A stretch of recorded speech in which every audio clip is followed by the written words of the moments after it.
Hello and welcome to In Depth. I'm Tina Jha. Terrorism is the biggest threat before the world today. The Easter Sunday attacks in neighboring Sri Lanka once again reiterated this fact with chilling effect last week.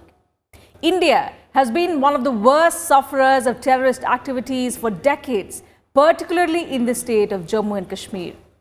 Pakistan-backed terrorists engineered multiple attacks on security forces in Kashmir. The last one was on 14th February in Pulwama, where 40 CRPF personnel were martyred. The shocking attack prompted a strong response from the government, and Indian forces launched a strong action against the perpetrators. As part of the action, security forces eliminated as many as 69 terrorists in Kashmir in the first 4 months of 2019. 12 other militants were arrested. Army officials say that the massive operation in the Kashmir Valley has led to a sharp decline in the recruitment of local Kashmiri people by terror outfits. Today in Depth, we look at the impact of the crackdown on terrorists by security forces in Kashmir, especially after the Pulwama attack, and the long battle India has been waging against terrorism in the state of Jammu and Kashmir.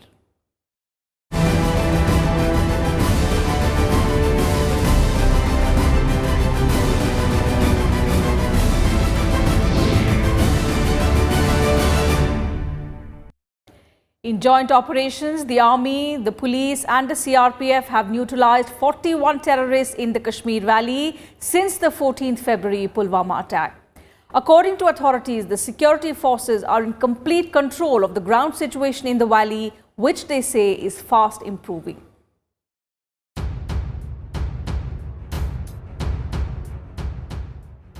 The year 2019 has so far seen 69 terrorists being killed and 12 apprehended in Jammu and Kashmir. The figures were stated by General Officer Commanding of 15 Corps KJS Dhillon, who on Wednesday addressed a joint press meeting along with Jammu and Kashmir's Director General of Police Dilbagh Singh.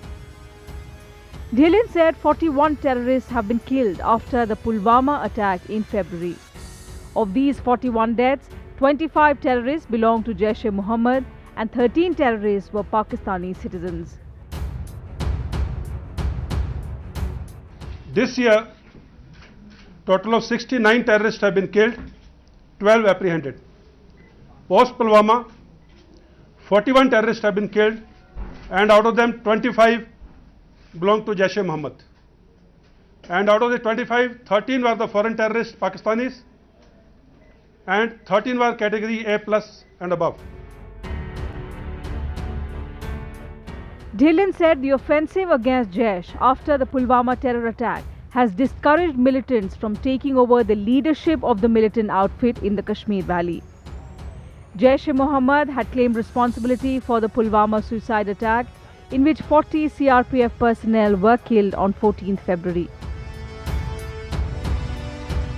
So basically, we have targeted the Jaish-e-Mohammed leadership. The situation now is there is no one coming forward to take on the leadership of Jaish-e-Mohammed in the valley. And in spite of Pakistan's best effort, we will continue to suppress Jaish-e-Mohammed, especially after Pulwama. And I want to assure you, the operations against the terrorists in the hinterland on the LC will continue with full vigor, and we will not let the terrorism rise up to the levels which earlier they were enjoying. DGP Jammu and Kashmir Dilbagh Singh said the recruitment of local youth continues to be low and operations against the terrorists will continue. He also said that the law and order situation in the valley has been under control as the ongoing peaceful election process has shown. So far as handling of militancy is concerned, we saw many positive trends during 2018, which is a very, very satisfying thing for us as the team.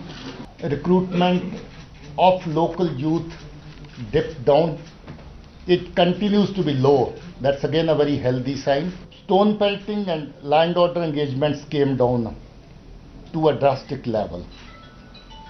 And we admire and appreciate that people or especially youth, desisted from resorting to land order issues on land order, creating land order situations and indulging in stone pelting. We did face some land order situations along with the CI operations, but that also has come down to a very, very large extent. Elections which are going on and 3 phases are already over. We held panchayat elections very successfully in the last year. Our parliamentary elections are on, 3 phases are over, and we haven't experienced much land order. Minor issues, of course, have been there. Since 2018, the army has killed 272 terrorists besides arresting many others. DGP Singh said 2018 and the year so far has been successful in containing militancy in the valley, barring stray incidents including the 14th February Pulwama terror attack. Bureau Report, Rajya Sabha TV. Over the last few years, the security situation in Kashmir has changed in several ways. The turning point proved to be the elimination of Hizbul Mujahideen terrorist Burhan Wani by Indian security forces in the year 2016. Many analysts believe Jammu and Kashmir is in the throes of a new wave of militancy, one driven by the growth of the internet and social media that allows militants to broadcast their propaganda in real time. On 8th July 2016, Burhan Wani, a Hizbul Mujahideen commander and militant poster boy, was killed in an encounter with security forces in Anantnag district of Jammu and Kashmir. Nearly a year later, on 27th May 2017, security forces gunned down Wani's second-in-command, Sabzar Ahmed Bhatt in Tral. From Wani to Bhatt, the landscape of politics, civil strife and militancy went through a sweeping change in Kashmir. Although violent insurgency has ebbed and flowed in Kashmir, since 1989 the region witnessed a fresh wave of violence post-Wani's death. His killing led to mass civilian unrest. Law and order deteriorated in many districts across the valley, resulting in the killings of many civilians and security personnel. According to the security forces, there was also a sudden increase in terrorist attacks and a sharp upswing in the local recruitment of militants. There were also reports about the increased infiltration of terrorists from across the LOC from Pakistan into Kashmir. Several army posts, bases and convoys were attacked. The bloody summer of street protests in Kashmir in 2016 had already dimmed hopes for a lasting peace in the region. On September 18, 2016, in the early morning hours, armed terrorists entered an Indian army base in town of Uri in Jammu and Kashmir and killed 19 soldiers. The attack was one of the deadliest on an army base in Kashmir since militant attacks began in 1989. After the Uri attack, the government had launched preemptive surgical strikes across the line of control. Pakistan, however, denied the surgical strike of September 29. According to official data, in 2017, over 207 militants were reportedly killed in the government's Operation All Out. As per the official data, the number of militants killed went up to 42%. As militancy had surged in the valley's internal politics was also in turmoil. In June 2018, when BJP pulled out of a coalition government run by the People's Democratic Party, the state has since been under the president's rule. Burhan Wani, of course, was a very important moment. But since then, we had the Pulwama terror attack, which is also a defining moment. The imposition of the president's rule, that was also an important moment in the evolution of the history of the valley. On 14th February 2019, suicide bombing killed at least 40 CRPF personnel in Pulwama district of Jammu and Kashmir. The responsibility for the attack was claimed by the Pakistani-based terrorist group Jaish-e-Mohammed. India retaliated with airstrike 2 weeks later. On February 26, 2019, India conducted airstrikes on an alleged terrorist training camp inside Pakistan territory in Balakot in the first such incursion by Indian Air Force planes since the India-Pakistan War of 1971. In an attempt to downplay the provocation, Indian authorities described it as a non-military and preemptive strike in which a large number of terrorists were killed. Following the bombing, India said it would take all possible diplomatic steps to isolate Pakistan from the international community. Pakistan's most favoured nation trade status was also withdrawn and punitive tariffs were also imposed. Bureau Report, Rajya Sabha TV. And time for a short break on the program. We'll be right back.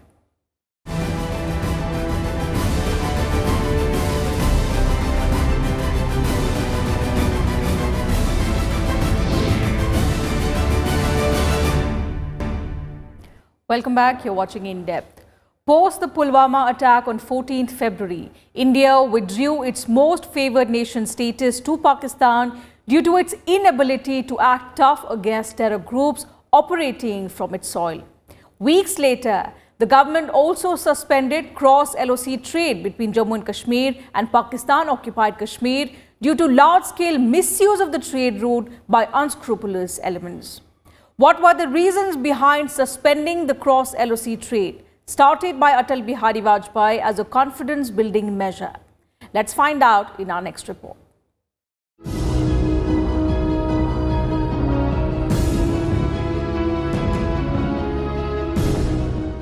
Less than a week after India suspended trade across the line of control between Jammu and Kashmir and Pakistan-occupied Kashmir, investigating agencies named 10 suspects allegedly involved in smuggling weapons, narcotics and fake currency by misusing the cross-LoC trade routes. Reports claim that all 10 suspects, hailing from Kashmir and currently based in Pakistan, are part of Pakistani-based militant organizations. Inquiries and record checks indicate that these individuals had opened trading firms in Pakistan and are active in LoC trade. The government announced indefinite suspension of cross-LoC trade on 18 April.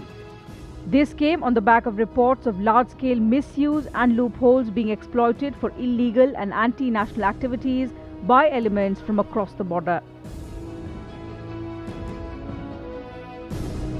Based on reports of the National Investigation Agency, that is probing terror funding cases in Jammu and Kashmir, the Home Ministry said suspicious activity had been found on the cross-LoC trade route.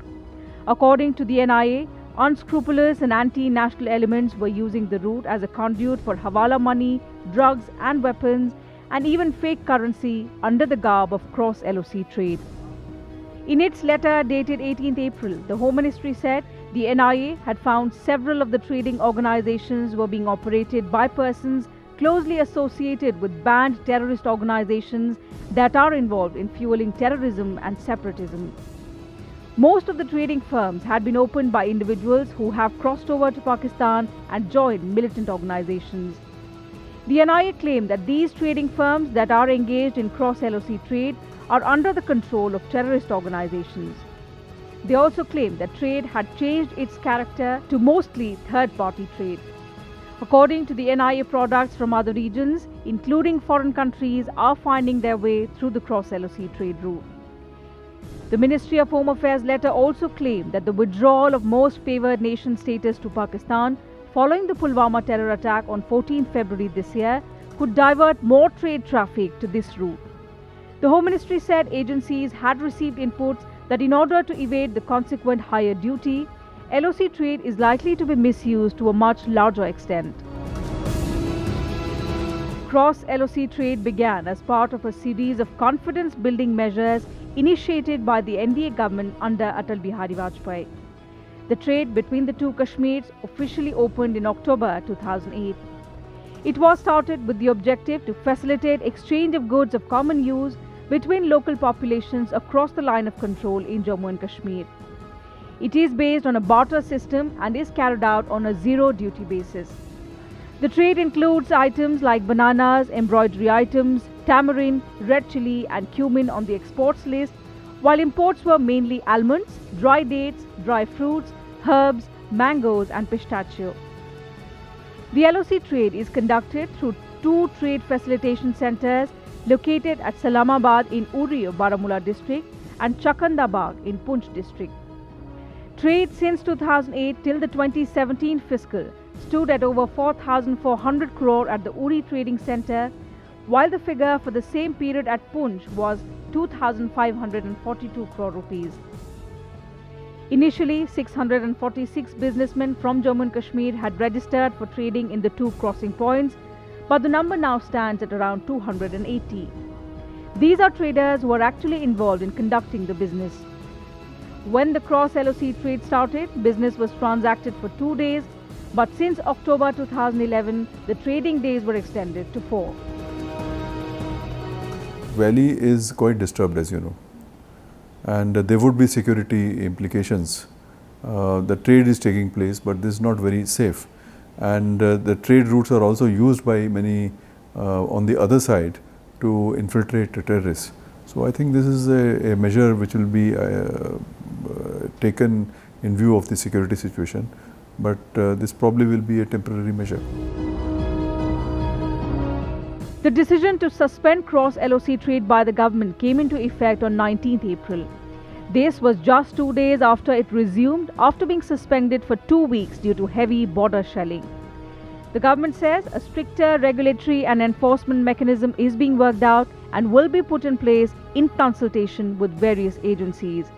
Thereafter, the issue of reopening of LoC trade will be revisited. Bureau Report, Rajya Sabha TV. Pakistan has a long history of supporting and granting safe havens to terrorist organizations. India has been a victim of Pakistan-sponsored terrorism dating back to 1947, when India attained independence and the country was divided into India and Pakistan. Since then, both countries fought 3 wars, 2 of which in 1947 and 1965 were over Kashmir. We leave you with this report that takes a look at Pakistan's hand in sponsoring terrorism in India. Thank you very much for your time.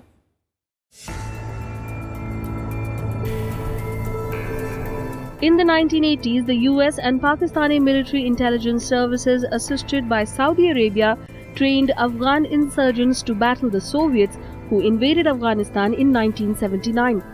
According to reports, after the Soviet withdrawal from Afghanistan in 1989, some Afghan insurgents moved on to Kashmir Valley to support the separatist movement favoring Pakistan. Since then, India has pointed out that Pakistan has continuously provided logistical and training support to these militants. This was even acknowledged by former Pakistan President Pervez Musharraf, who admitted that Pakistan supported and trained terrorist groups like Lashkar-e-Taiba in the 1990s to carry out militancy in Kashmir. Well, as you know, supporting terrorism and doing cross-border terrorism is a part of Pakistan's official policy. And for them, Kashmir is a central issue. And it's a core issue for them. Imran Khan has also said that. And through this, they want to pressurize India. They want to settle Kashmir through terrorism. And I think we should see these recent activity in the light of the very well-known Pakistan policy of supporting and fomenting cross-border terrorism. Since 1999, Lashkar-e-Taiba and Jaish-e-Mohammed have carried out numerous high-profile attacks in India that escalated regional tensions and claimed thousands of innocent lives. Lashkar-e-Taiba was founded in Afghanistan in 1987 and then operated for years out of a large headquarters in Muridke, just outside Lahore. Led by Hafiz Saeed, a firebrand cleric who has raised money for his activities from patrons in Pakistan and the Middle East, LET has a long history of sending volunteer fighters to Kashmir. LET was also responsible for the 2008 terror attacks in Mumbai that killed 166 people in a series of 12 coordinated shooting and bombing attacks lasting 4 days across Mumbai. Another terrorist organization, Jaish-e-Mohammed, was founded by Masood Azhar.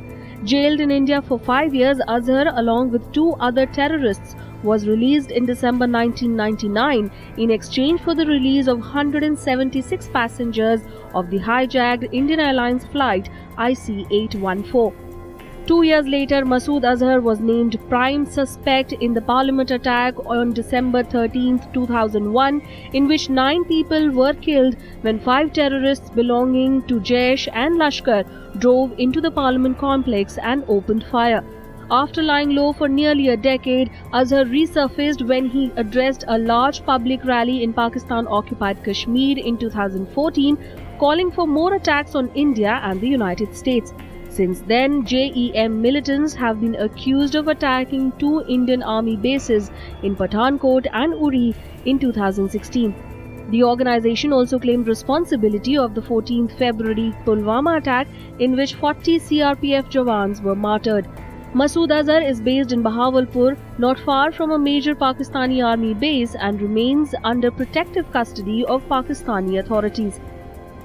Pakistan has used the number of groups which are based there, whether it was the parliament attack or whether it was the Mumbai attacks, then Pulwama, before that Uri attack, Pathankot attack, Gurdaspur attack, any number of attacks. These are all done by the groups. So these groups are which are based in Pakistani territory and on Pakistani soil. They are very important part of Pakistan's policy, and it also affords a certain deniability to Pakistan.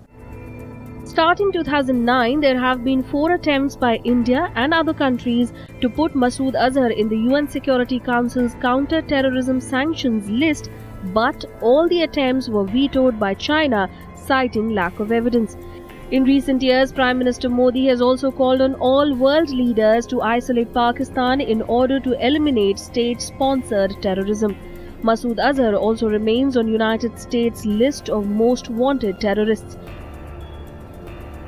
After the 2008 Mumbai attacks and again after a 2016 attack on an Indian air base, India has shared evidence of Pakistani involvement in the attacks. Yet, none of those accused have been brought to justice in Pakistani courts or imprisoned. Pakistan has denied all allegations leveled against it regarding its support for terrorism and has reiterated its commitment to work with its international allies to eliminate terror groups from the country. However, time and again this has proved to be only hollow rhetoric from the country's civilian leadership, as its intelligence agency and military establishment continue providing support to terrorist networks that are working to destabilize India. Bureau Report, Rajya Sabha TV.